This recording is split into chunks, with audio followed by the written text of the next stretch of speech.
presented by Syntax Advisors. Welcome to ETF TV, your insight into the world of exchange-traded funds, issuers, and investments. I'm Margareta Hricova, and joining me today is Tim Maloney, co-founder and chief investment officer of Roundhill Investments, and Deborah Fuhr. Welcome to the show. Thank you for having me. Thank you. So Tim, in the US, Roundhill Investments is an ETF sponsor. You recently listed your first product here in Europe. Why did you come to Europe? The short answer here is the ETF we listed, which is focused on the Metaverse. We believe there's a real opportunity to bring it to Europe. When we launched it in the US, we saw material flows pretty quickly, but also a lot of interest from European investors.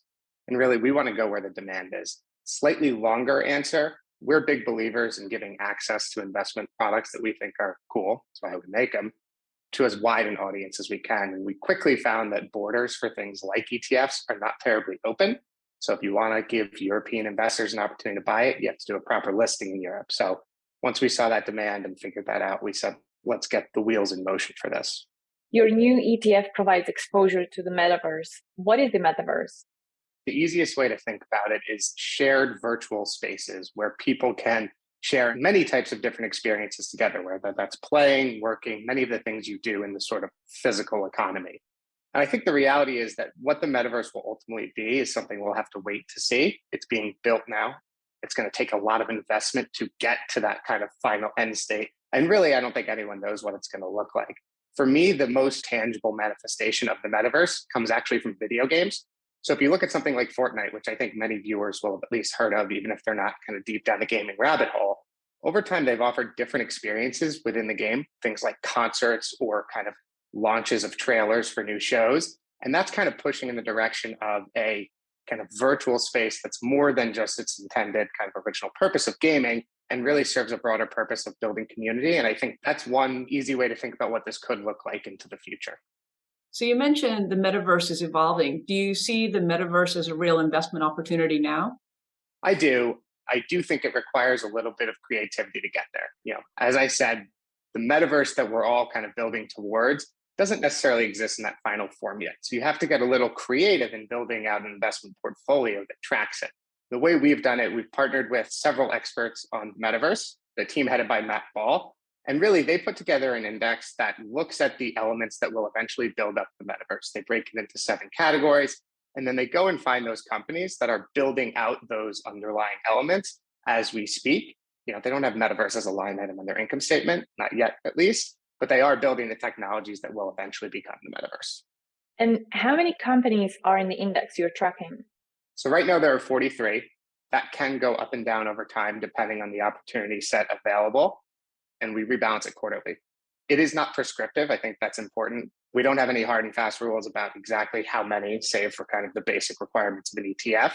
And over time, I do expect that it will change as the opportunity set does. And do you expect to launch more ETFs here in Europe?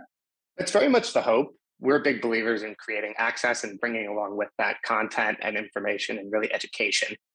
And it's really meant to be for all investors, not just for institutions. And we're not kind of proactively selling it. I think that's one big differentiator. We don't have a sales team.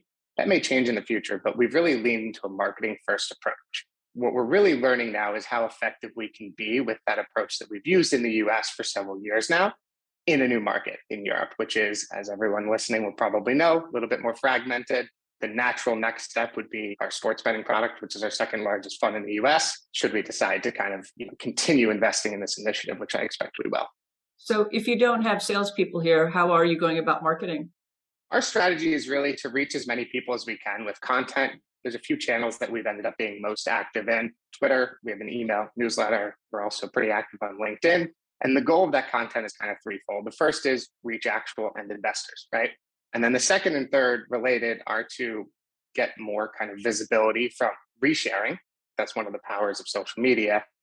So that's kind of 2. And then 3 is actually reaching the media, because for us, that's a really powerful tool for getting in front of new investors. So our thesis is that if content we're providing is valuable, then that's the value proposition. And people will say, okay, they're the guys with the good Metaverse content. They have a fund, probably have some idea what they're doing. I'm going to buy it.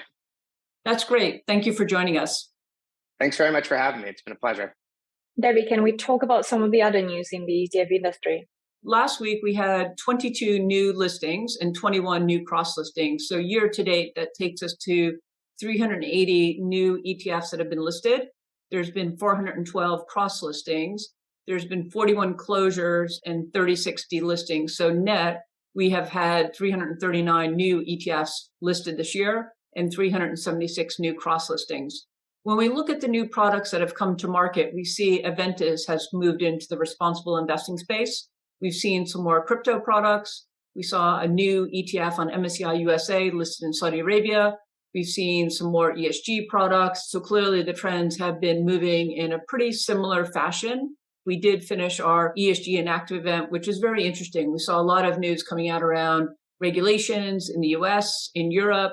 We're seeing a real adoption in Europe of ETFs that are providing exposure as Article 8 and Article 9 funds. We're seeing conversions. And in the active space, we are seeing more products come to market. Coming up, we have our Latin American event on April 27th and 28th, and I'm looking forward to that. We see that Argentina is doing something similar to Brazil's BDRs, and so more to come on that shortly. Thank you, Debbie. And thanks again to Tim for joining us today, and to our sponsor, Syntax Advisors, and to all of you for watching. To watch prior episodes and to see news from the ETF industry, visit us at etftv.net. Thank you.